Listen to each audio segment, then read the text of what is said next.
மேலே மேலே மேலே மேலே செழிப்பாக தான் வளரும். காசு பணம்ன்ற கான்செப்டுக்கே போகாது. நான் பிச்சைக்காரனாக வாழ்ந்தோட நிம்மதியாக வாழணும். ஏன்னா இன்றைக்கி பிச்சைக்காரன் கூட நிம்மதியாக இல்லை. காலையில் ஆரம்பிக்கிறான், அவனுக்கு 5 ரூபா கொடுத்தா கூட சாப்பாடு விற்கும். சரி 5 ரூபா வந்துச்சு அவன் நிம்மதியாக சாப்பிட்டு போவானா? சாப்பிட மாட்டான்.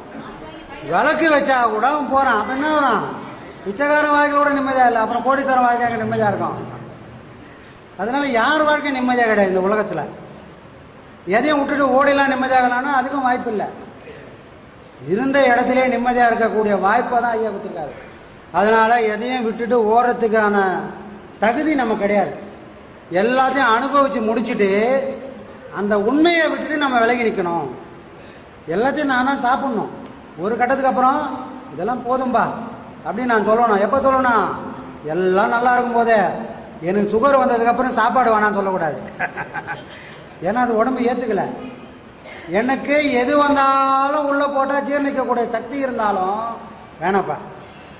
பசிக்கு ஒரு பிடி கிடச்சிதா போதும், எல்லாத்தையும் அனுபவிக்கணுன்ற அந்த ஆசை விடணும். அருமீன் அருமீன் ஆசை அருமீன், ஈசனோடு இருப்பினும் ஆசை அருமீன்.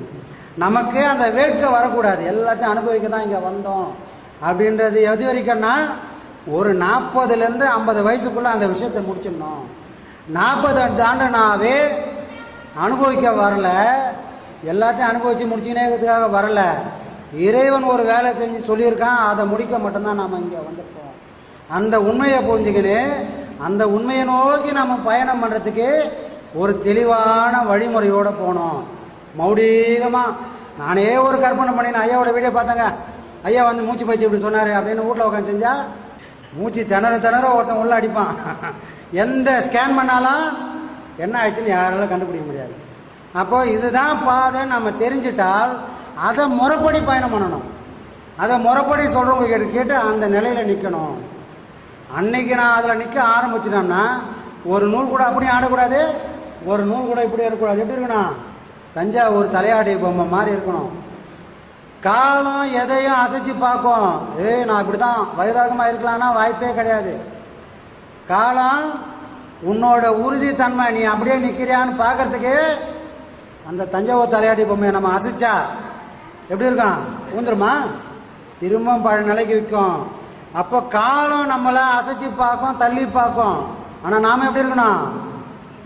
உன்னால் ஒன்றும் பண்ண முடியாது ராஜா அப்படின்னு சொல்லிட்டு திரும்ப திரும்ப திரும்ப நான் அங்கே வந்து நிற்கணும். அப்போ இந்த விஷயத்தில் நம்ம எப்படி இருக்கணும்? அந்த பொம்மை மாதிரி இருக்கணும். பொம்மையை வீட்டில் வாங்கி வச்சுட்டு ஆகா தஞ்சாவூர் தலையாடி பொம்மை நல்லா செஞ்சுக்கிறேன்னு சொன்னால் அர்த்தம் இல்லை. நானும் என்னோட வைராக்கியத்தில் காலம் எவ்வளோ அசைச்சாலும், குடும்பம் எவ்வளோ அசைச்சாலும் நானும் உறுதி மாறாமல் அந்த சென்ட்ரு பாயிண்டில் வந்து நிற்கணும். புரியுதுங்களா? அந்த அளவுக்கு நம்ம பண்ணணும். சரி,